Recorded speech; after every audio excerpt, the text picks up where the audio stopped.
Hey folks, Mr. Dell here. We are looking at a word problem that is going to have us solve it using an inequality. So this is CPM's course 2, and this is section 6.2.3. Okay. It says to write and solve an inequality for the following situation. It says Robert is painting a house. He has 35 cans of paint. He has used 30 cans of paint on the walls. Now he needs to paint the trim. If each section of trim takes half a can of paint, how many sections of trim can he paint? Show your answers at inequality with symbols and words and number line. Make sure that your solution makes sense for the situation. So let's just decompose this here a bit. So he has 35 cans of paint. He uses 30 of them. So right there, at this point, if he uses 30 of them on the walls, so after the walls, how many does he have left? After the walls, he has 5 cans left, right? Do we see that? Does that make sense? He has 35 cans of paint. He used 30 cans of paint on the walls. So now after the walls, I'm just kind of taking notes. He has 5 cans left. All right. Now it says he needs to paint the trim, right? You understand trim? Trim is the borders around the doors or the floorboards, or there's just that trim paint. So he wants to use that same paint. He's only got 5 cans.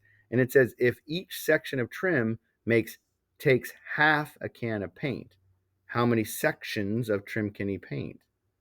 So what I have is I know that each section of trim takes a half a can. So how many sections of trim per can, right? He can do 2 sections of trim per can because it's a half a can for 1 section. So that means 2 sections of trim per can, right? So then it wants to ask how many sections of trim can he paint? So the answer to that is going to be 10. So he can paint 10 sections of trim, up to 10 sections of trim, right?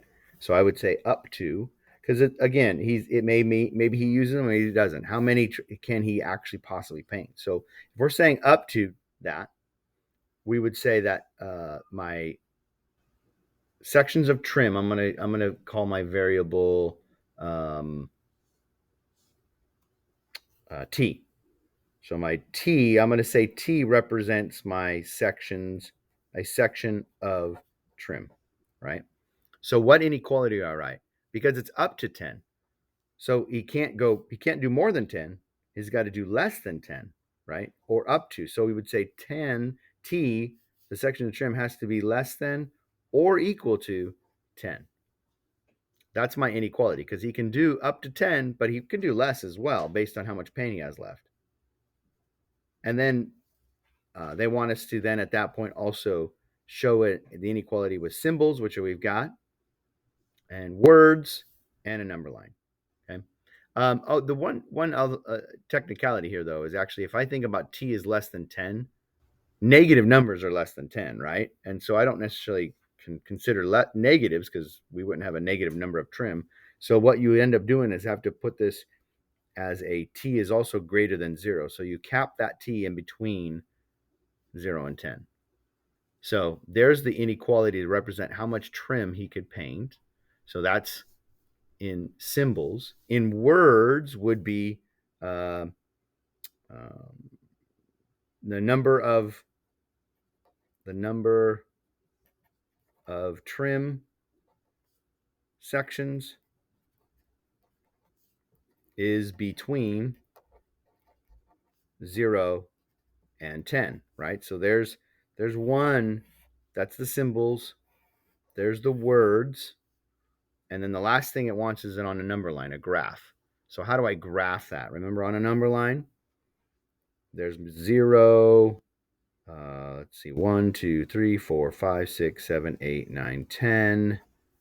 There's my number line. What's true? It's less than or equal to. So I would have closed dots at 0 and 10. And it's everything in between 0 and 10. So that's the number line to represent the situation. So We know it can be between 0 and 10 based on that inequality, based on the words, and based on the number line.